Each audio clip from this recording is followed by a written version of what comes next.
China की bullet का जवाब हम वॉलेट से देंगे। Welcome to jubilant shades. आइए बात करते हैं सोनम वांगचुक की और उनके द्वारा शुरू किए गए बायकॉट चाइना मिशन की। सोनम वांगचुक एक इंजीनियर, इनोवेटर और शिक्षा सुधारक हैं। वह लद्दाख के छात्रों के शैक्षिक और सांस्कृतिक आंदोलन के संस्थापक हैं। वांगचुक का जन्म 1966 में लद्दाख के लेह जिले में अलची के पास उलेत्तोकपो में हुआ था। उन्हें 9 साल की उम्र तक स्कूल में दाखिला नहीं मिला था क्योंकि उनके गांव में कोई स्कूल ही नहीं थे। उनकी मां ने उन्हें अपनी मातृभाषा में उस उम्र तक सभी बुनियादी बातें सिखाईं। वांगचुक ने अपना बीटेक 1987 में national institute of technology Srinagar से मैकेनिकल इंजीनियरिंग में पूरा किया। वह 2011 में फ्रांस के ग्रेनोबल में क्रेटर स्कूल ऑफ आर्किटेक्चर में मिट्टी के आर्किटेक्चर में 2 साल के उच्च अध्ययन के लिए भी गए थे। 1988 में वांगचुक ने अपने भाई और 5 साथियों के साथ लद्दाख के छात्रों के शैक्षिक और सांस्कृतिक आंदोलन की शुरुआत की। सैसपॉल में सरकारी हाई स्कूल में स्कूल सुधार के साथ प्रयोग करने के बाद सैकमॉल ने सरकारी शिक्षा विभाग और गांव की आबादी के साथ मिलकर ऑपरेशन न्यू होप शुरू किया। वांगचुक लद्दाख, नेपाल, सिक्किम जैसे पर्वतीय क्षेत्रों में कई निष्क्रिय और मिट्टी की इमारतों के निर्माण में मदद कर रहे हैं ताकि ऊर्जा की बचत की जा सके। जनवरी 2014 में वांगचुक ने आई स्तूप नामक एक परियोजना शुरू की।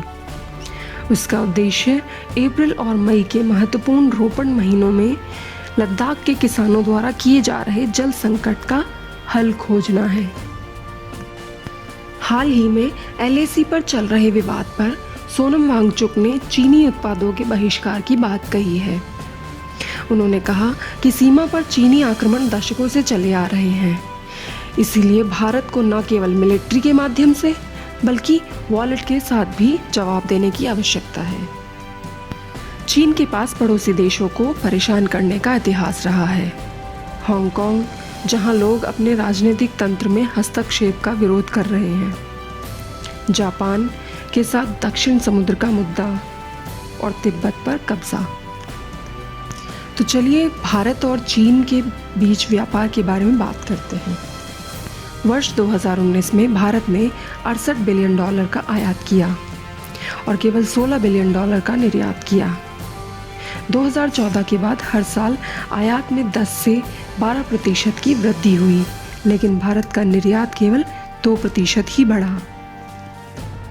US के बाद चीन भारत का दूसरा सबसे बड़ा व्यापारिक साझेदार है। भारत में chemicals, automobile parts, consumer electronics और फार्मास्यूटिकल्स जैसे क्षेत्रों में लगभग 12% आयात होता है।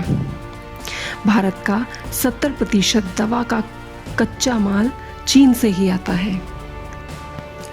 चीन ने अपना काफ़ी पैसा भारतीय टेक्नोलॉजी मार्केट में निवेश किया है।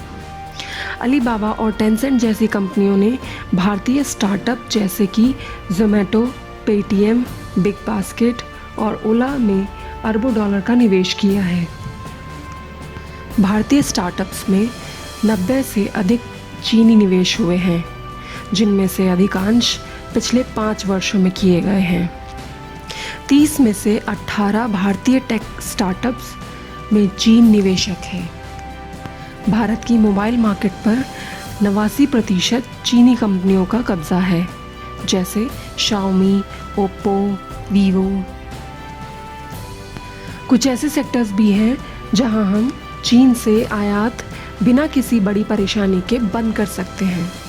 उदाहरण के लिए हैंडीक्राफ्ट्स एक ऐसी श्रेणी है जहां भारत ने 2020 तक वित्तीय वर्ष में चीन से $431 मिलियन का सामान आयात किया, जो बिना किसी महत्वपूर्ण निर्यात के था। मूल्य के संदर्भ में भौतिक वस्तुओं का बहिष्कार करने की तुलना में टिकटॉक जैसे चीनी ऐप अधिक प्रभावी हो सकते हैं क्योंकि इनके कई विकल्प हैं।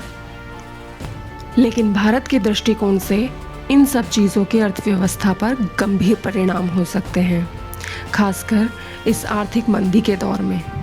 दूसरी ओर चीन कम चिंतित है क्योंकि भारत उसके निर्यात का केवल 3% है।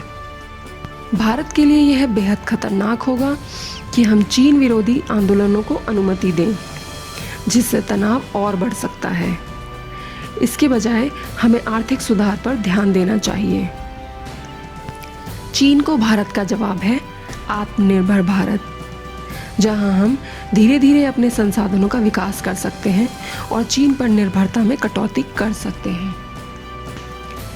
आत्मनिर्भरता को पूरा करने में कुछ समय लगेगा, लेकिन इस मिशन की दिशा में हर छोटा कदम भविष्य का निर्माण कर सकता है।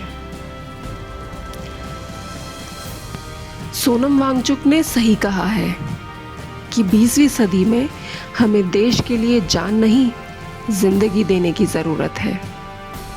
जय हिंद, वंदे मातरम।